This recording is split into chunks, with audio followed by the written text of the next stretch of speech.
이번 성경의 본문은 사도 바울이 하나님께로부터 받은 1000명의 사건과 그다음에 그 1000명의 내용이라고 할 수 있습니다. 사도 바울의 인생을 여러분들이 잘 아시겠지만 그는 바리새인 중에 바리새인이었고 태어나면서부터 나면서 8일 만에 할례를 받은 정통파 유대인입니다. 다 8일 내면 받냐? 그렇지 않거든요. 지금 바울이 살던 시대에는 유대인이 유대인의 정체성을 가지고 가는 게 굉장히 어려웠던 시대입니다.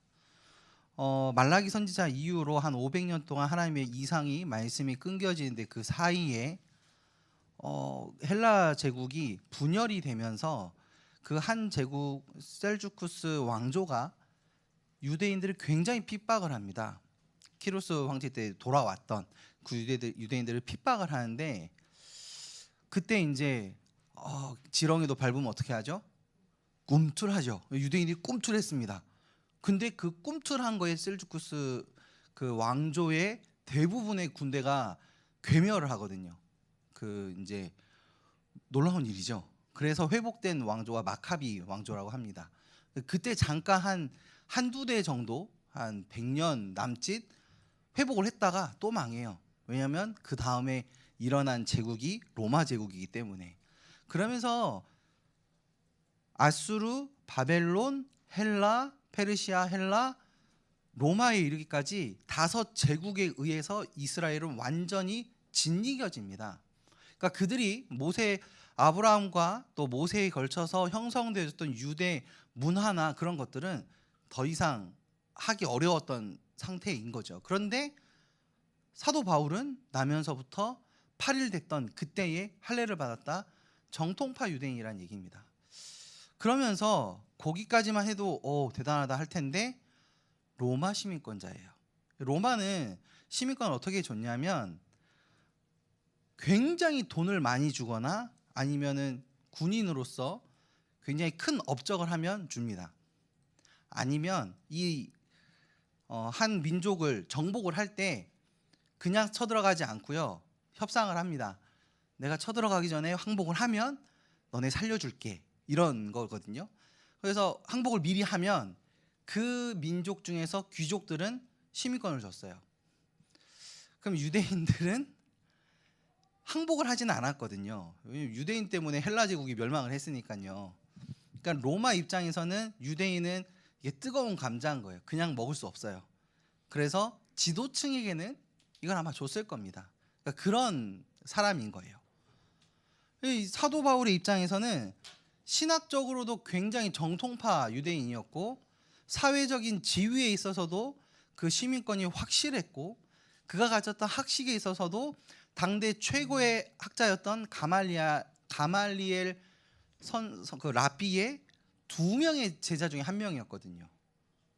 아마 모르긴 몰라도 1등 했을 거라고 하는 이유는 둘째 가면 못 사는 사람이기 때문에 그렇거든요. 그런데 중요한 건 뭐냐? 하나님이 그를 부르셨다는 게 중요합니다.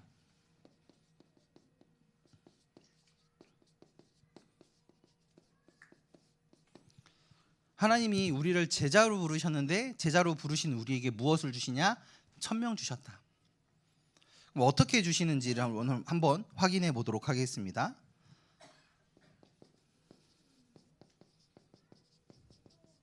하나님은 하나님의 사람, 하나님의 선택한 제자에게 1000명을 발견케 하십니다. 사도 바울이 그리스도를 알지는 못했지만 뭔가 불합리하다는 것에 대해서는 가만히 있지 못하는 사람입니다. 근데 보니까 나사렛이라고 따지면 거의 이제 촌동네입니다. 서울로 따지면 금천구, 관악구 제일 학력이 낮고 경제 수준이 낮고 제일 후진 곳이에요. 거기서는 선한 것이 난 적이 한 번도 없습니다. 선지자도 난 적이 없고 거기서는 좀 똑똑한 사람도 안 났어요. 날 수가 없는 곳이에요. 그런데 나사렛에서 성장한 예수가 뭐라고 이야기하냐? 하나님의 아들이라고 이야기를 하는 겁니다. 그분이 메시아다라고 이야기를 해요. 그러니까 오랫동안 그 율법을 공부해왔던 사도 바울의 입장에서는 말이 안 되는 겁니다. 직접 보지도 못했고 왜냐하면 길리기아 다소 출신 아니겠습니까? 직접 보지 못했어요. 말이 안 돼요. 그러면 이단인 거죠. 그러면 때려잡아야죠. 굉장히 신실한 사람이었기 때문에. 시대적인 문제를 보았던 그에게 하나님은 이 시대에 대한 문제의식을 보여주고 계신 겁니다. 실상 우리는 시대를 통해서 천명을 발견하게 됩니다. 오늘날 시대를 바라보면 무엇이 없습니까? 다 있는데 복음만 없습니다. 다 있어요. 돈도 있고 기술도 있고 능력도 있고 뛰어난 사람도 있고 다 있지만 누가 없냐면 복음이 없어요. 이게 없습니다. 복음이. 그러면서 수많은 지도자들이 있지만 참된 지도자가 없습니다. 수많은 지도자들이 우리나라에도 일어나고 있고 전 세계적으로 일어나는데 다 자기 중심, 자기 나라 중심, 이익 중심으로 움직여요. 그러니까 러시아가 지금 우크라이나를 치고 들어가네, 북한에서 미국은 나왔네, 그런 일들이 계속 일어나지 않습니까? 우리나라도 이제 3월 9일 날 대선이 있지만 계속 시끌시끌하지 않습니까? 제가 지금까지 겪었던 대선 중에서 제일 재미없는 대선이에요. 요즘엔 쳐다도 안 보고 있어요. 재미가 없어요. 별로 관심 가는 분들도 없고 찍기는 찍을 건데 그 한 달이 안 남았거든요. 무슨 일이 일어날지 모르겠어요. 또 뭐가 어디서 또 터질란가. 참된 지도자가 없는 게 시대의 문제입니다. 근데 어떻게 보면 이거는 문제가 아닐 수 있습니다. 제일 큰 문제는 이거죠. 근데 더 큰 문제는 뭐냐? 이 복음을 전달할 전도자가 없어요. 그나마 있는 복음을 말해줄 사람이 없는 겁니다. 사도 바울이 이야기하죠. 듣지를 못했는데 어떻게 믿음이 생기냐. 전하는 자가 없는데 어떻게 듣겠냐. 그러니까 전하는 자의 발이 아름답다 말씀하고 있습니다. 그러면서 하나님은 이 시대의 상황을 우리에게 보이십니다. 시대 상황을 보게 되면 하나님이 나를 왜 이 시대에 이곳에 이 일을 하게 하셨는지를 발견하게 됩니다. 근데 우리는 시대랑 전혀 상관없이 살아왔잖아요. 시대의 문제와도 상관없이 살아왔고 그냥 먹고 살아야 되니까 산업을 했고 그냥 어쩌다 보니까 교회에 왔고 또 하나님 은혜를 주셔서 구원은 받았는데 어떻게 하지? 저희 이제 새가족부 교육을 하다 보면 이구동성으로 하시는 말씀이 신앙생활을 제대로 하시겠대요. 제대로 해야죠. 그 마음은 새가족으로 들어왔을 때도 있고 우리가 계속 신앙생활을 계속 해나가는 과정 속에서도 항상 있는 마음입니다. 그런데 시대의 문제가 보여지지 않으면 제대로 할 수 없습니다. 그리고 시대 상황이 보여지지 않으면 제대로 하고 싶어도 뭘 해야 될지 모릅니다. 하나님 시대의 문제를 보이시는 거예요. 누구한테? 어제 이제 독서 교실을 하는데 우리 승아하고 지우하고 이제 둘이 해요. 하다가 이제 우리 서주께서 발표를 했습니다. 마틴 루터 킹 이제 그분에 대해서 이제 책을 읽고 발표를 했어요. 그래서 쭉 이제 서로 이야기를 하다가 제가 질문을 했습니다. 마틴 루터 킹 목사님은 무엇을 문제라고 생각했니? 라고 하니까 인종차별이 문제입니다 라고 이야기를 해요. 그러면 왜 인종차별을 했니? 라고 하니까 애들이 재밌는 얘기를 했어요. 지우는 얼굴이 검은 사람들을 차별하는 건데 얼굴을 검으면 조금 더러워 보이니까요. 그래서 거기다 받아서 승아는 얼굴이 하얀 사람들이 얼굴 검은 사람들을 이제 차별을 했는데 얼굴 하얀 사람은 조금 더 깨끗해 보이고 얼굴이 검은 사람은 더러워 보여서 그런 것 같아요. 이렇게 했는데 다시 지우가 받아서 하는 얘기는 아니야. 얼굴이 하얗다고 해서 깨끗한 건 아니고 얼굴이 하얀 사람도 안 씻으면 깨끗하지 않아. 아무튼 이런 얘기들을 주고 받았어요.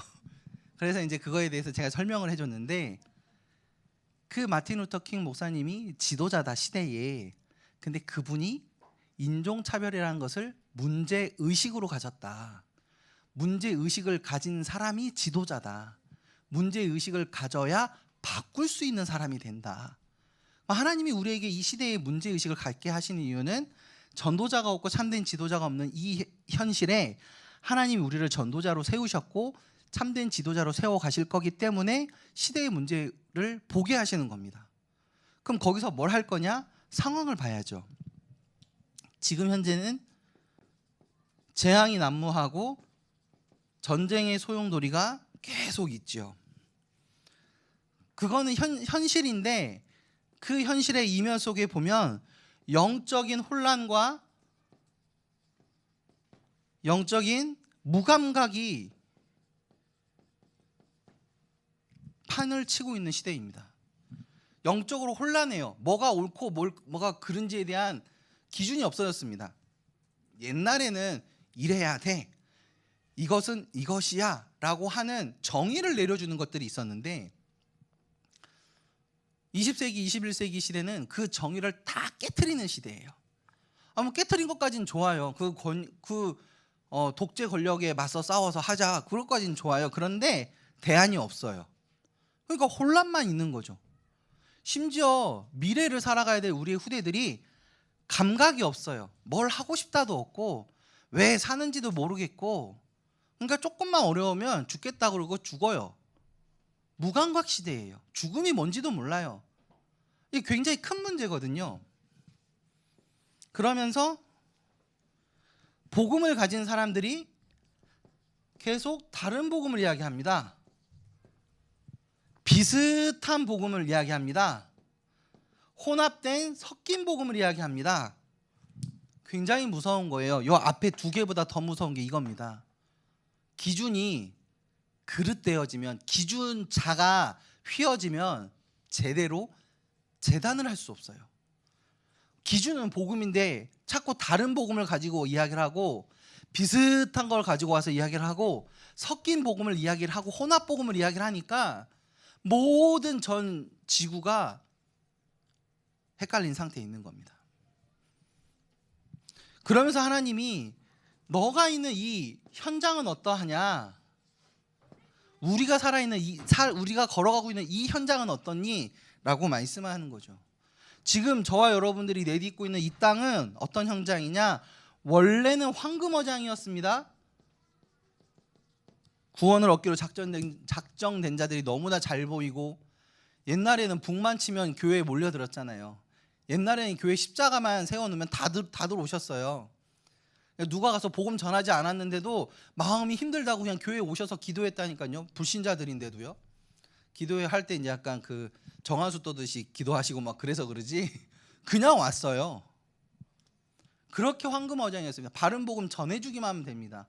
그런데 점차 그 황금어장이 사각지대가 되더니만 지금은 재앙지대가 돼버린 겁니다.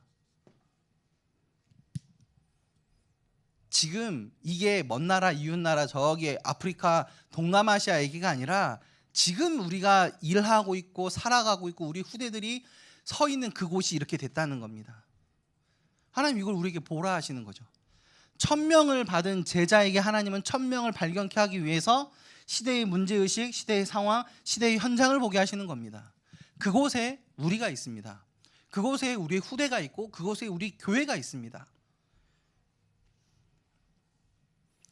사도 바울은 이 복음이 발견되기 전까지 이거는 가지고 있었어요.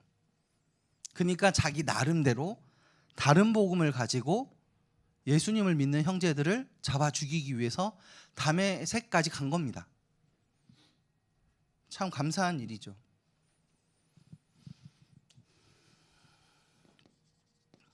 근데 하나님께서 이 바울에게 1000명을 보여주십니다.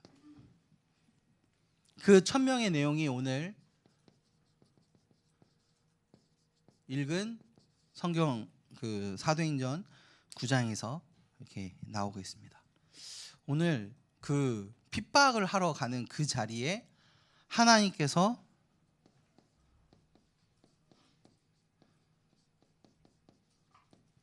바울을 부르셨습니다.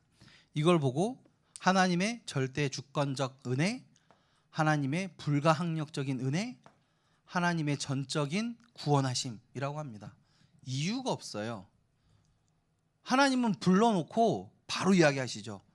내 그릇이다, 내 거다, 내가 목적을 가지고 너 불렀다 이렇게 말씀하시는 거예요. 바울이 뭔가를 많이 하고 잘해서 부른 게 아니에요. 뭐 준비시키신 것도 하나님이 다 준비를 시켜 오셨겠지만 실상은 하나님이 원하셨다는 것, 그거 하나에 우리의 구원에 모든 것이 담겨져 있습니다. 그래서 이것이 선물이기 때문에 자랑치 못하게 한다라고 에베소서 2장에 말씀하고 있는 것입니다. 그 하나님께서 사도 바울에게 소명을 주시면서 천명의 목표를 주십니다. 이방인과 유대인들과 여러 왕들에게 복음을 증거할 나의 그릇으로서, 그 목표가 거기에요.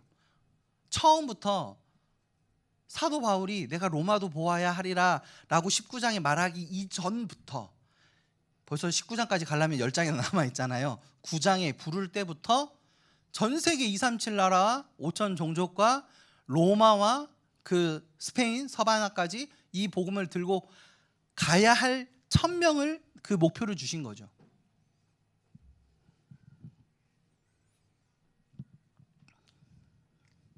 이 부르심의 소명 안에서 사도 바울은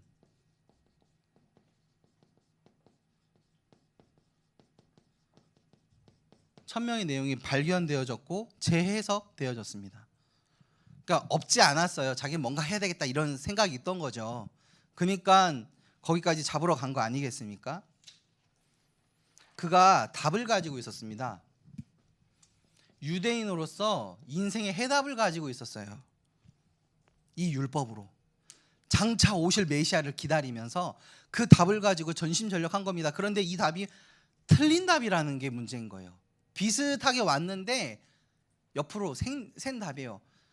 계속 기다린 거예요. 이미 왔는데 오신 예수님이, 오신 메시아 그리스도께서 십자가에 죽으시고 부활하셔가지고 제자들에게 보이시고 40일 동안 하나님 나라를 이미 다 말씀하시고 그 예루살렘에서 소동이 일어나가지고 난리가 났는데 틀린 답을 가지고 있었던 거죠. 이 부르심 안에서 이 답이 바르게 이해되기 시작합니다. 지금까지 공부했던 자기 유대교 신학에서 보면 예수님은 그 신성모독죄를 범하는 나쁜 사람입니다. 그러니까 죽는 게 당연한 거죠. 그런데 그 예수를 쫓아가지고 막 사람들이 일어나니 열이 받는 거예요. 그러니까 계속 죽이러 다닌 거 아니겠습니까? 그런데 답을 만나버렸어요. 자기는 절대 아니라고 생각했던 그 답이 나를 불렀어. 그 답이 나에게 너 왜 나 핍박하니? 이렇게 직접 말씀하셨어요. 이런 경우가 있죠. 저희가 공부를 열심히 할 때 문제를 보고 답을 풀다 보면 답이 틀리는 경우들이 있지 않습니까? 답안지를 갖다 놓고 베껴 놓은 거예요. 답안지 딱 보여주면서 이게 답이야. 네? 이런 거죠. 그럼 어떻게 됩니까? 거꾸로 가야 돼요. 이 문제의 답이 이게 맞아? 그럼 어떻게 돼서 이 문제가 이렇게 된 거지? 확인하지 않습니까? 이해되어지기 시작하는 겁니다. 다른 메시아가 아니라 오직 예수가 그리스도이심이 확인되어지고 체험되어지고 누려지기 시작하는 중요한 사건이 담에색의 사건이었습니다. 이제 답을 이해했으니까 이제 그다음에 뭐 이해해야 됩니까? 이제 문제를 해석해야죠. 이 문제를 재해석하기 시작합니다. 유대가 왜 망했냐? 이게 가장 큰 문제입니다. 왜 우리는 아수르한테 망하고 바벨론한테 끌려가고 헬라에 의해서 갈라갈이 찢기고 저기 페르시아 때는 다시 돌아온 것 같았다가 지금 속국이 돼가지고 로마의 압제 가운데 있는가? 그러니까 그 4대 종파들이 각각의 나름의 것을 가지고 주장을 했어요. 정치 문제다 하고 나온 애들이 사두개파예요. 신학 종교의 문제다 하고 나온 친구들이 바리새인들이에요. 그 똑똑한 사람들이 정의를 부르짖지 않았기 때문에 그런 것이다라고 하는 사람들이 헤롯 당 애들이에요. 그러니까 이게 다 다른 내용입니다. 한 친구들은 아예 밖에 나가가지고 사막에 가가지고 우리가 영성해야 된다. 다 다른 얘기를 하는 겁니다. 왜냐? 답이 이해가 안 되니까 문제가 잘못 해석이 돼서 다른 답을 가지고 사는 거죠. 사도 바울은 답부터 알고 문제를 해석을 들어가게 되는 겁니다. 이 문제가 언제부터 시작되느냐? 영세 전부터 시작됐구나. 하나님을 찬양하던 천사가 타락해서 시작된 문제구나. 이 문제가 오래된 문제구나. 첫사람 아담과 하와가 하나님의 말씀에 불순종하여 사단의 거짓된 그릇된 말을 듣고 불순종이라는 결과로 인해서 온 문제구나. 그것이 우리 가정과 가문과 우리 민족을 타고 지금 나에게까지 이 시간표까지 왔구나라는 것을 발견하게 되는 거죠. 가문의 문제, 내 개인의 문제. 네, 여러분들 생각해 보십시오. 나만 힘들었습니까? 우리 렘넌트들하고 사역하다 보면요, 자기가 제일 힘든 줄 알아요. 그러다가 포럼 시켜보면 이제 깜짝 놀라죠. 너도 힘들었냐? 이러면서요. 저도 그랬어요. 나만 힘든 줄 안다니까요. 왜냐하면 힘든 건 말을 안 해요. 여러분들 엊그제 뭐 남편하고 싸우고 오신 거 오늘 와서 나 오늘 남편하고 싸웠어 이렇게 말합니까? 진짜 친한 분 아닌 이상은 전혀 안 한 것처럼 막 뭐 이게 밤탱이가 됐다 고면 여기 선글라스 끼고 나오지 않습니까? 그러니까 몰라요. 저희 이제 오늘 아침에 저희 처가 부모님 오셔서 예배 같이 하고 했는데 어제 너무 재밌었어요. 옛날 얘기를 해주시는 거예요. 그 김씨 가문에 흐르던 여러 가지 일들. 저희 사모도 처음 듣는 얘기고 저는 당연히 처음 듣는 얘기죠. 와, 이거 뭐 이런 흥미진진한 스펙터클한 이야기들이 없어요. 모른다니까요. 가문의 문제, 개인의 문제. 근데 여러분들이 말씀을 안 하시면 우리의 후대들은 전혀 문제가 없구나라고 생각을 합니다. 말씀해 주세요. 가능하시면. 부끄럽지만 한 번씩 말씀해 주세요. 애들이 좀 이제 컸다 싶으시면 말씀을 해 주셔야 돼요. 그들이 가야 될 이정표입니다. 우리 가문의 문제, 부모인 내가 겪었던 문제, 앞으로 너에게 올 문제다라고 말을 해줘야 됩니다. 그래야 그리스도를 붙잡고 그 문제가 와도 문제가 아니구나 하고 가야 되는데, 나는 렘넌트고 하나님의 자녀인데 나한테 이 문제가 왜 왔지? 그러면 이제 이때부터 정체성이 헷갈려요. 나는 렘넌트가 아닌가? 내가 믿는 하나님은 하나님이 아닌가? 막 이래요. 애들이 헷갈려요. 그래서 여러분들이 가능하시면 후대들한테 말씀해 주십시오. 두려워하지 마시고 더 이상 아파하지 마시고, 그거 우리 거 아니지 않습니까? 아직도 아프십니까? 그럼 오늘 예수님을 나의 주인으로 모셔드리시고 다시 시작합시다. 아픈 게 아니에요. 그거 끝난 거예요. 끝났는데 계속 가지고 있는 그 상태가 문제입니다.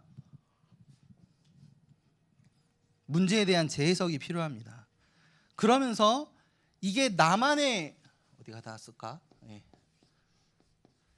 나의 문제인 줄 알았는데 실상은 이게 시대 문제였다라는 것이 발견되어지는 거예요.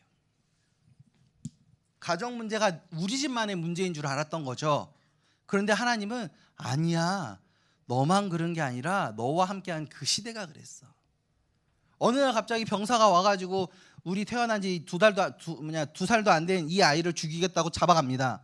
그럼 이게 우리 가정의 문제입니까? 시대 문제 아니겠습니까? 저희 아버님이 어제 그 얘기를 하시더라고요. 한창 그 공산당 내려와가지고 할 때 이제 저희 할아버지가 공부를 할 수밖에 없도록 했던 이유가 뭐냐? 그 위에 형님, 그 삼촌 되시는 분이 동명이인이었던 거예요. 한 분은 그 앞잡이를 한 거죠. 그래서 그 국군이 돌아와서 그 사람 잡아가겠다고 왔는데 이름 똑같은 이 아버님의 삼촌분을 잡아가서 죽인 겁니다. 그러니까 이 어르신이 어떻게 생각했냐? 우리 집안에 공부하는 애, 글 읽을 줄 아는 애, 누군가를 대변할 수 있는 그 한 사람 키워야 되겠다 하고 공부를 시킨 게 저희 할아버지래요. 저희 사모님의 할아버지. 그러면서 쭉 이야기를 하시더라고요. 나의 문제가 아니라 시대의 문제였던 거죠.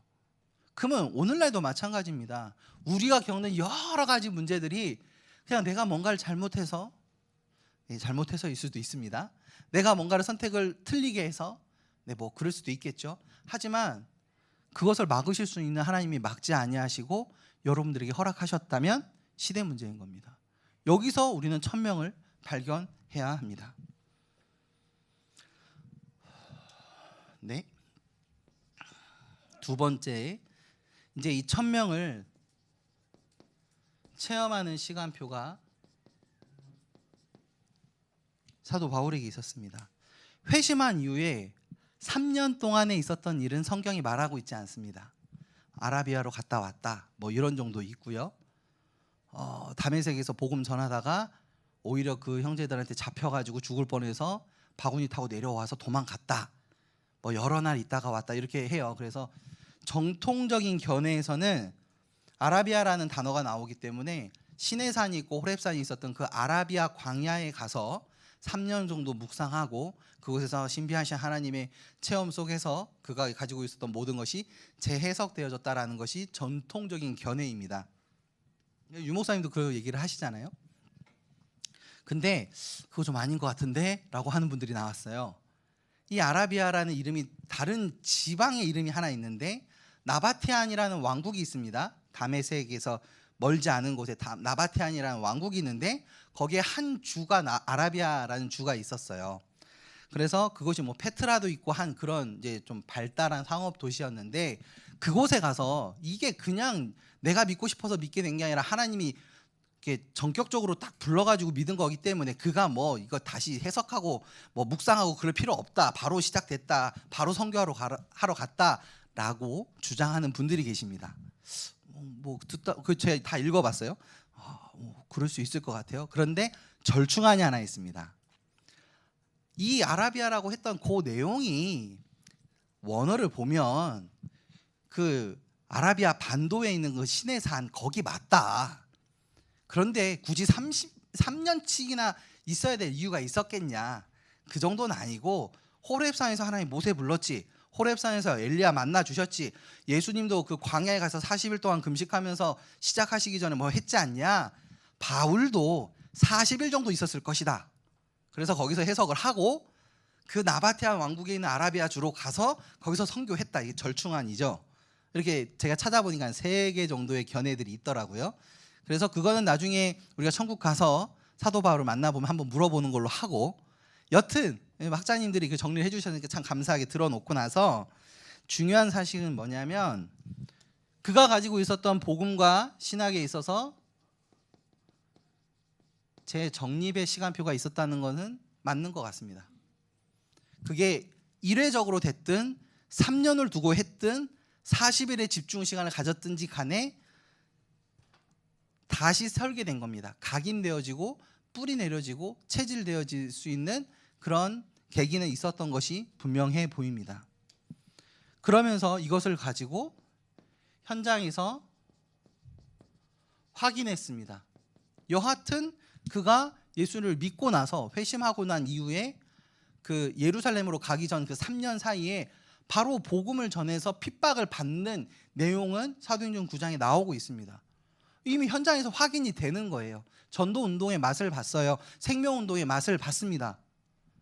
확인되어져야 합니다. 그러면서 모르긴 몰라도 중요한 복음이 각인됐을 겁니다. 어떤 복음이 각인됐겠습니까? 사도행전 1장 1절과 3절 8절에 우리가 앞서 계속 확인했던 거죠.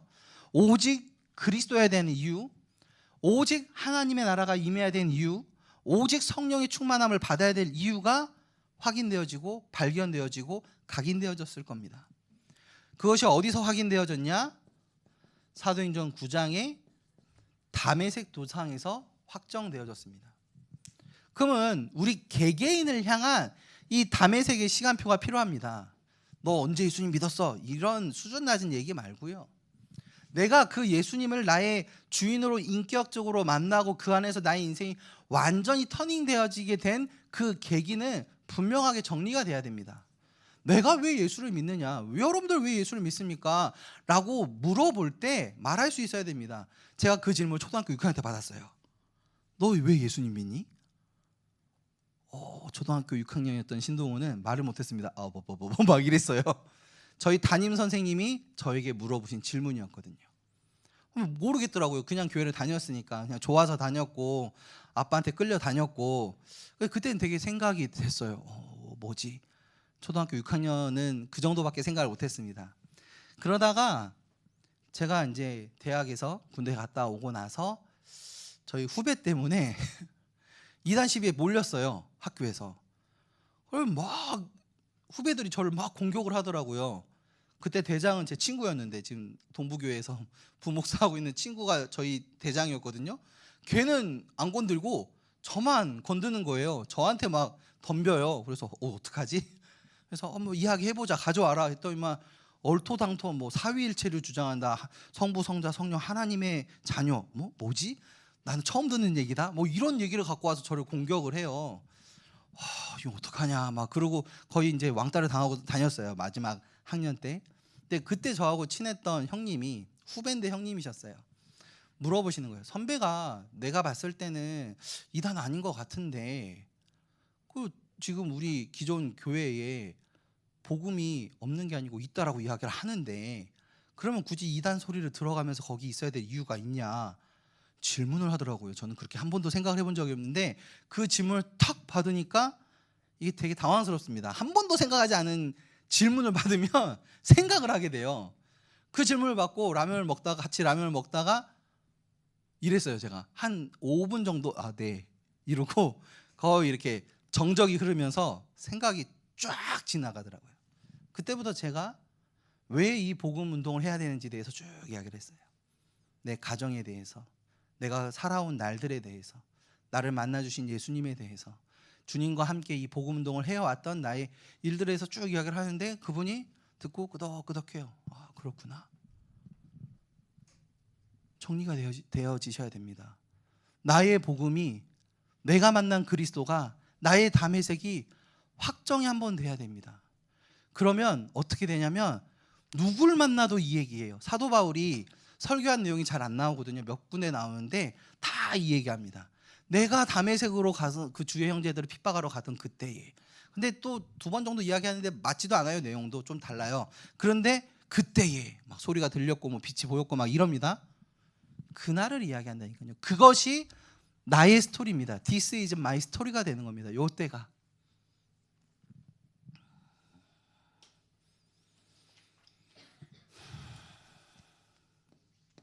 그러면서 본격적인 이 1000명을 전달하는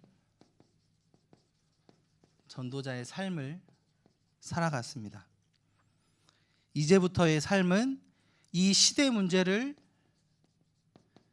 치유하는 발걸음이었습니다. 이 다메섹의 사건이 여기서 정리되어지고 확정된 이후에는 그 복음을 가지고, 완전 복음을 가지고 시대를 치유한, 시대의 문제를 보았기 때문에, 시대의 현장의 상황을 보았기 때문에, 시대 현장의 아픔을 보았기 때문에 그걸 가지고 오직 그리스도라는 답을 가지고 이 시대를 치유해 나가기 시작합니다. 그게 사도행전 13장입니다. 사도행전 13장은 어떤 현장입니까? 지도자가 무속에 잡혀 있습니다. 그 정치 지도자가 무속인 말 하나 듣고 좌지우지 당하고 있는 겁니다. 그 현장을 치유했어요. 그 무속인에게 역사하는 흑암의 권세를 꺾어버리고 지도자를 살려내죠. 사도행전 16장에는 어떻게 됐습니까? 점술에 빠진 종교인을 치유했습니다.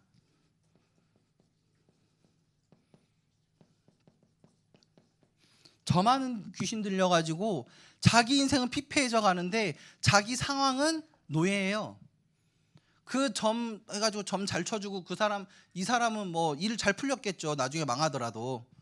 그렇게 사람들의 미래는 이야기해 줬는데 자기의 상황은 노예라니까요. 저 많은 귀신 들린 여종의 그 문제를 치유해 줍니다.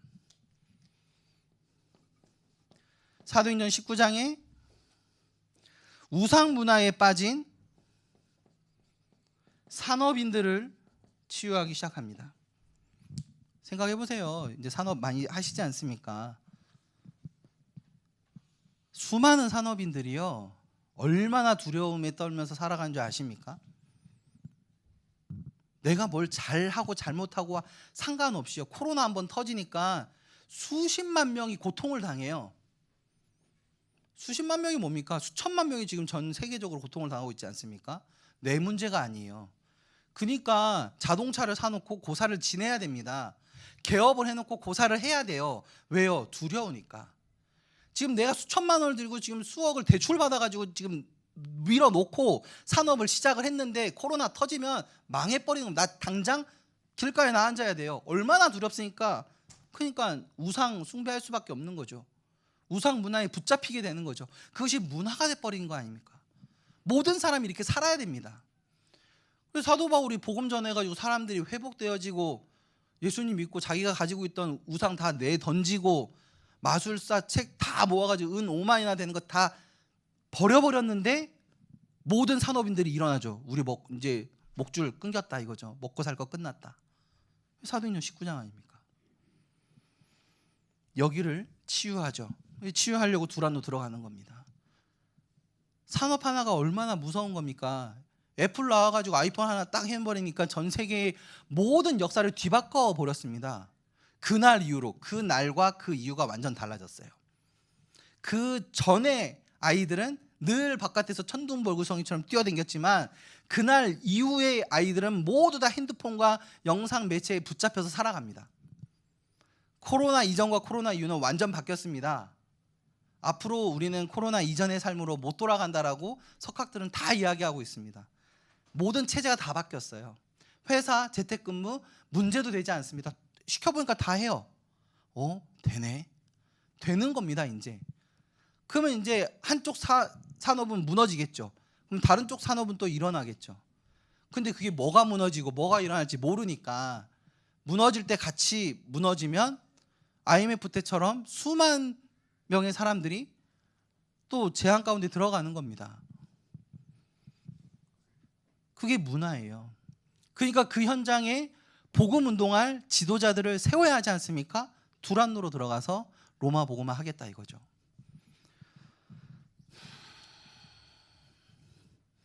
여기서 1000명이 확정됩니다. 내가 로마도 보아야 하겠구나. 가는 곳마다 가보니까 로마의 다신교가 현장을 다 잡고 있구나.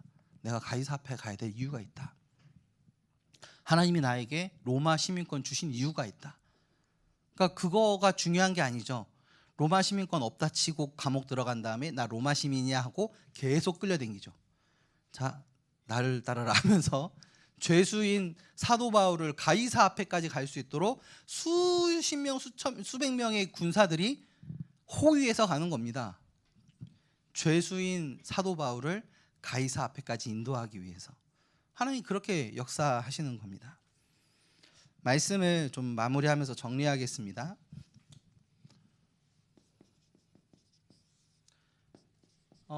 천명을 받은 그날 이후로 사도 바울의 모든 것이 변화되어졌습니다. 그의 인생은 어떻게 달라졌냐? 이전까지 있었던 세상 성공 더 이상 중요한 게 아닙니다. 딱 한마디로 이야기를 하죠. 다 배설물이다.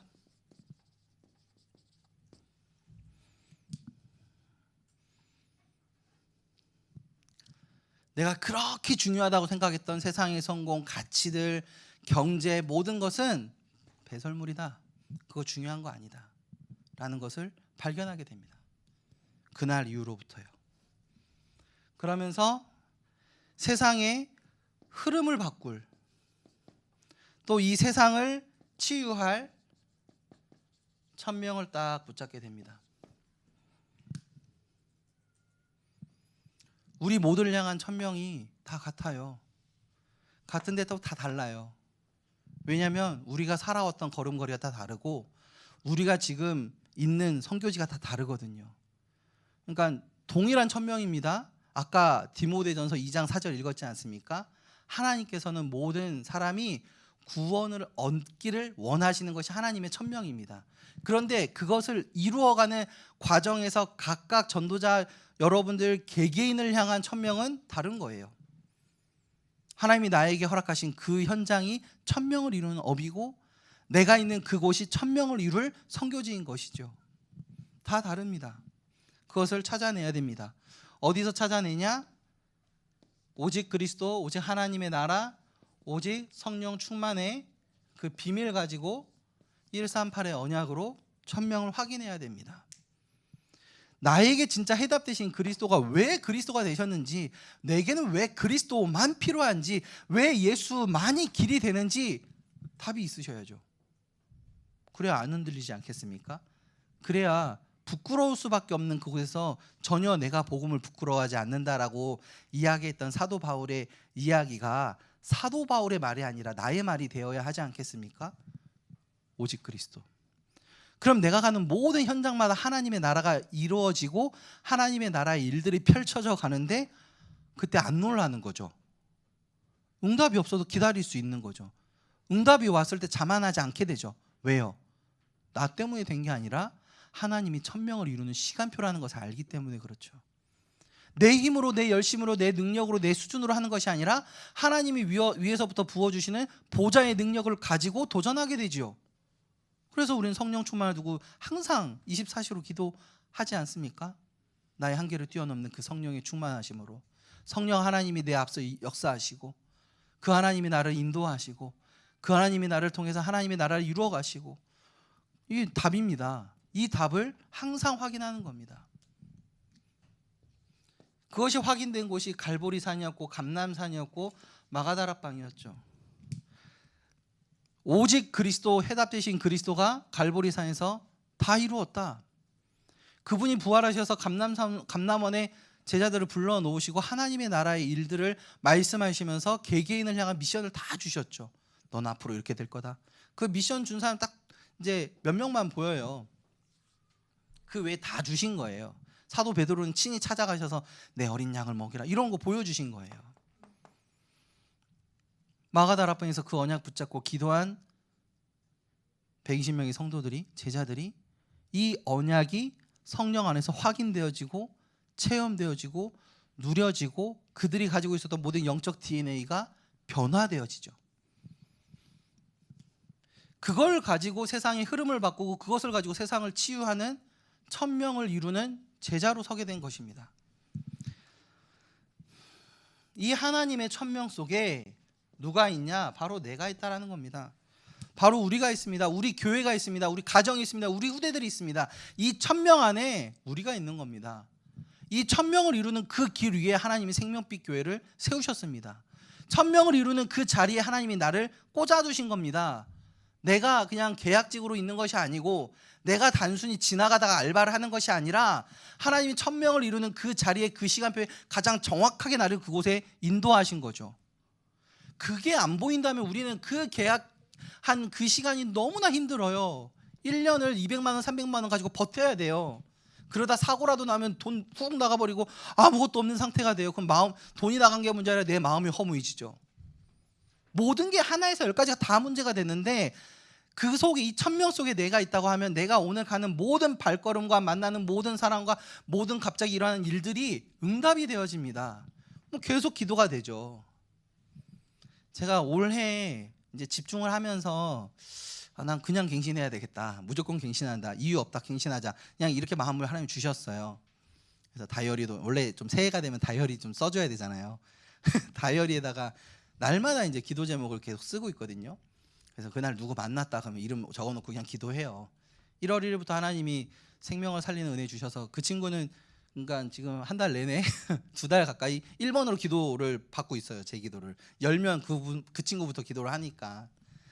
이제 엊그제 저희 사모님이 네일즈를 하러 가셨어요. 요걸 하러 가셨는데 간다고 하더라고요. 신 사장님, 제가 바로 튀어나오는 거죠. 그 아들 이름이 시완이었지. 다 알아요. 왜? 내가 기도하고 있으니까요. 그 작은 만남, 그냥 자기는 네일을 하러 그때 한번 갔던 거죠. 갔던 그것을 저는 계속 기도하고 있어요. 하는 이유가 있겠지. 제 머리를 만져주시는 우리 곽 원장님, 제 기도하고 있거든요. 이유 없어요. 그냥 계속 기도하는 거예요. 그 천명 속에 나를 넣는 거죠. 자, 그렇다면 나의 업과 상업, 나의 달란트는 이 천명과 관계가 된 겁니다. 그냥 돈을 벌어야 내가 살 수 있으니까 그 일을 하는 것이 아니라 하나님이 이 시대의 문제를 해결할 천명을 내게 주시고 그 일을 하는 그 현장에 나를 전도자로, 선교사로 보내신 겁니다. 나의 업은, 나의 달란트는 천명과 상관이 있다. 그러면서 나의 삶은 이 천명을 누리는 삶입니다. 얼마나 행복합니까? 있어도 행복하고 없어도 행복하고, 있다가 없어도 감사하고, 없다가 있어도 감사하고, 문제가 생겨도 감사하고, 문제가 해결돼도 감사하고, 해결 안 돼도 감사하고, 조금 잘 돼도 감사하고, 안 잘 되면 더 감사하고 할 수 있는 게 나의 삶 자체가 천명을 누리는 삶이거든요. 그렇다면 우리 가정과 우리 교회는 그 천명을 이루는 미션홈입니다.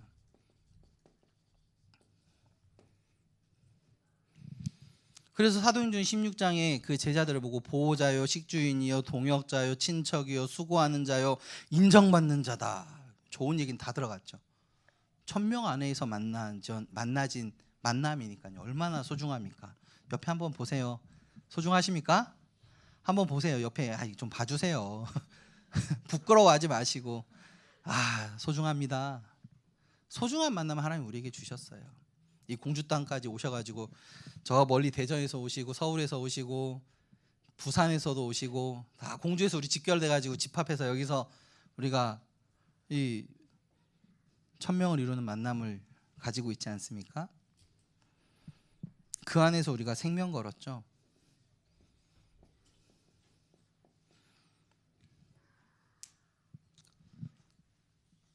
어느 날 갑자기 생명이 걸어지는 것이 아닙니다.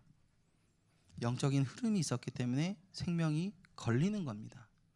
손양원 목사님의 두 아들들이 그 공산당의 위협 아래서 복음을 부인하지 않고 죽을 수 있었던 거는 손양원 목사님이 원래부터 해오셨던 그 흐름을 따라서 그들이 간 겁니다. 갑자기 미쳐가지고 막 이래가지고 죽겠습니다 이런 경우가 없어요.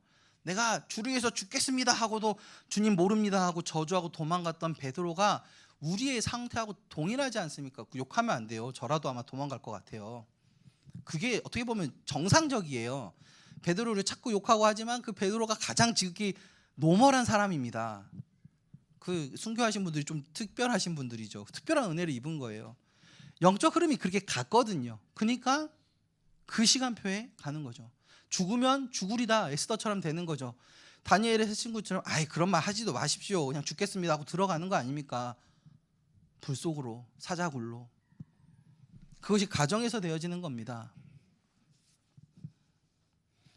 그러면서 우리 가정에서 확실한 미래를 준비해야 합니다. 우리 교회가 그거 준비하겠다고 올해 로드맵 가지고 나가는 겁니다. 이제까지는 양심을 지켜왔지만 이제 양심을 넘어서 흐름을 바꾸겠다는 겁니다. 흐름을 바꾸는 도전을 시작했습니다. 저희 안에는 뭐 석학 박사가 있는 것도 아닙니다. 능력이 많은 사람이 있는 것이 아닙니다. 그런데 하나님이 주신 천명이기 때문에 부족한 그것을 가지고 공부하면서 가는 겁니다. 뭐가 많아서 하는 게 아니고요. 해야 하기 때문에 도전하는 겁니다. 그거 하나님 보게 하셨으니까요. 문제의식을 가진 사람은요, 능력이 많아서 이 문제를 해결하는 게 아니라 문제의식을 가졌기 때문에 이 문제를 해결하기 위해서 도전한다는 말씀입니다. 우리 교회는 그 문제를 하나님 우리에게 보여주셨어요. 언약으로. 우리 후대들과 렘넌트들이 죽어가는 그 현장을 보이셨습니다. 그러니까 우리 하는 거 아닙니까? 우리 전도자 여러분들께서 현장에 죽어가는 그 아픔들을 보았기 때문에 한 달에 한 번씩 우리 전도학교로 모이는 이유가 여기 있지 않습니까? 그냥 모입니까? 그냥 시간이 남아서 오시는 분이 어디 있습니까? 시간 내서 오는 거고 힘들지만 오는 거고 내 연약한 육신을 이끌고 또 오는 이유가 왜 있습니까? 미래를 살려야 되니까.